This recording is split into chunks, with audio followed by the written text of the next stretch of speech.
Signor Prefetto, l'importanza di questa struttura in un territorio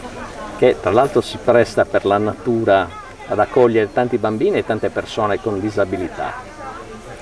L'importanza è enorme, innanzitutto per la provenienza dell'immobile, un immobile che come altri è stato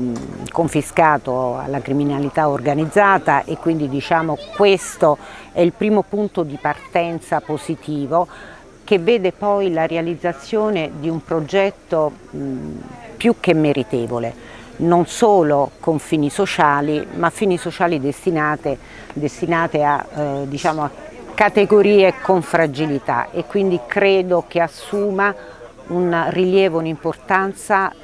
ancora più impregnante e come lei accennava in un territorio che ha fortemente bisogno di questi segnali. Molto spesso la comunicazione di questa terra è una comunicazione che tende al negativo, quello che non va,